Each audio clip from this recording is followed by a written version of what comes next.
실상요구연하경 경문을 읽어보겠습니다. 아버지는 아들의 괴로움이 이 같음을 보고 모든 방법에 의해서 좋은 약초의 빛과 향기와 아름다운 맛을 다 구족한 것을 구하여 방아에 찢고 채로 쳐서 화합하여 아들에게 주어 먹게 하고 이런 말을 하시되, 이는 크게 좋은 약이라 빛과 향기와 아름다운 맛을 다 구족하였으니 너희들은 잘 먹으면 속히 고뇌를 제하고 다시 모든 환난을 없이 하리라.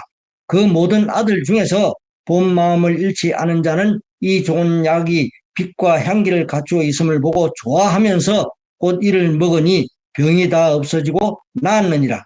본 마음을 잃은 자는 그 아버지가 오심을 보고 또한 비록 기뻐하며 무난하고 병 치료할 것을 찾아 구하였으되 그러나 그 약을 주었건만 즐겨 먹지 아니함이라. 부처님께서는 중생들의 그 심성을 다 이제 하나 한 사람 한 사람마다 다 하시기 때문에 이제 이런 이제 법을 설해서 다 먹게끔 하시는데 중생들은 받아들이지를 잘 안 하죠. 여기서 이제 방법에 의해서, 모든 방법에 의해서 좋은 약초의 빛과 향기와 아름다운 맛을 구족한 것을 구하여, 이 참 모든 방법이라는 것은 묘법연화경이 아닌 일체의 다른 경전, 즉 방편의 설법을 뜻합니다. 화엄경에서 말하자면 대반야경까지는 일체 제경에 속합니다. 바로 이 경을 가지고서는 부처님의 대양약이 아니기 때문에 병을 고칠 수가 없다 하는 것입니다. 다시 말하면 대열반에 들 수가 없다는 뜻이 되겠죠. 그 다음에 이제 좋은 약초의 빛과 향기와 아름다운 것을 구족했다. 좋은 약초라는 것은 무엇이냐? 팔만의 법문입니다. 이제 그 구분하자면은 좋은 약초는 팔만의 법문입니다. 그런데 왜 팔만의 법문이 여기서는 좋은 약초로 해놓고 그 양약이 되지 않느냐라고 이야기를 하는 것은 지금 바로 설명을 드리도록 하겠습니다. 팔만 법장 중에서 방편과 진실 두 가지로 나타내신 것이기 때문에 방편에 속하는 것이 되는 것입니다. 그 빛이라는 것은 계를 지킴으로써 몸과 입으로 지은 악업을 막는다 하는 뜻이 됩니다. 그 다음에 이제 향기라고 하는 것은 선정, 즉 선정으로서 향기가 두루 풍긴다 하는 뜻이죠. 그런 뜻으로 비유한 것입니다. 좋은 맛이라고 하는 것은 지혜의 해로서 진리를 체득한다 하는 뜻이 됩니다. 이것은 무슨 뜻이냐 하면 개정해 사막으로 개는 빛에 비유한 것이고요. 정은 향기에 비유한 것이 됩니다. 또는 해는 좋은 맛에 비유한 것이 됩니다. 그래서 사막인 빛과 향기와 좋은 맛은 팔정도의 수행으로서 얻어지는 것이고요. 수행으로서 개정의 사막은 불성을 보게 된다는 뜻이 되는 것입니다. 그 다음에 이제 다 구족했으니 다 구족하였다. 또 채로 쳐서 화합하여 아들에게 줘서 먹게 했다라고 했죠. 이 채로 쳐서 화합한 것은 무엇이냐면 삼재를 비유한 것인데요. 말법에 있어서는 이 묘법 연화경 5재가 채로 친 것이 되는 것입니다. 이 삼재라 그러는 것은 그 공재, 가재, 중재를 이야기하는 것이죠. 이 삼재라는 것은 우주 만물을 세 가지로 보는 방법을 아는 법을 말하는 것입니다. 개정의 사막의 근본적인 불도 수행에 필요한 세 가지 요소인 공가 중 삼관이 화합이 돼서 개정해를 떠나지 않는다는 뜻으로서 채로 쳐서 화합한다 하는 것에 비유한 것이 됩니다. 이 원문을 보게 되면 이제 도사 화합이 되겠죠. 이 도사 화합을 한자 뜻을 보게 되면 그래서 이제 도는 채로 쳐서 찢는다 했죠. 도라 그러는 것은 찢는다. 방아에 찢는다 말이죠. 찢는다. 뭘? 약초를 찧어서 그 약초의 잎과 줄기의 형태가 되지 않게 해야 되죠. 그 잎과 줄기의 형태를 알 수가 없는 상태가 되기 때문에 다 똑같이 보이게 되니까 평등하다고 비유하신 것이 됩니다. 우리가 모든 것이 그렇지 않습니까? 평등하다. 차별이 없다. 하는 것은, 말하자면, 그, 중생으로서는 감히 상상할 수 없는 말씀을 다 하신 거예요. 줄기가 형태를 알 수가 없는 상태로 되기 때문에 방아를 찢게 되면, 그래서 이제 평등하다. 이것을 차별이 없는 상태다라고 하는 것입니다. 그 다음에 이제 도사화합의 도라는 것은 공가중 삼재라고 그랬죠. 공재, 가재, 중재 이 삼재 중에서 공재에 해당되는 비유가 되겠습니다. 이 도라는 것은 도사화합의 도라는 것은 즉 말하자면 그 평등한 것을 이야기하는 것입니다. 그 다음에 사는 무슨 이야기냐 하면 채로 친다는 것입니다.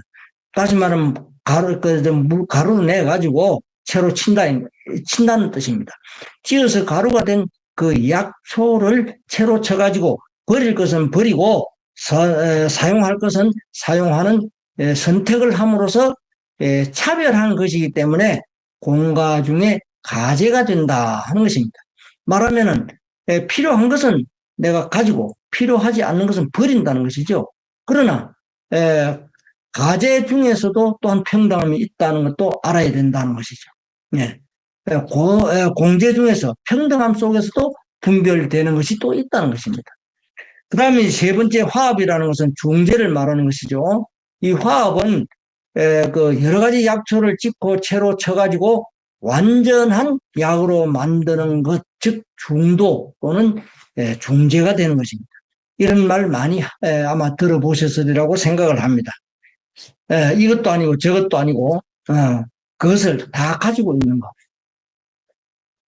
이렇게 이제 그 도사화합의 문자로서 삼재를 그 분명하게 설해 놓으신 것이 됩니다.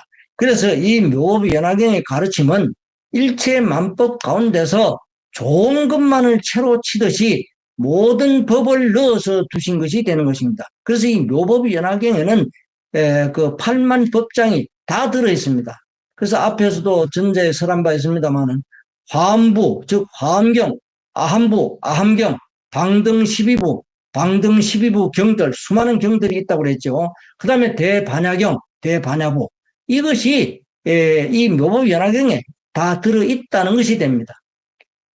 그런데도 그것을 알지 못하고 모든 경은 그 경을 이해하기가 어렵듯이 그 어렵다고만 생각을 하고 다 경은 똑같다라고 또 하는 그런 말들을 해서는 안 된다는 것입니다.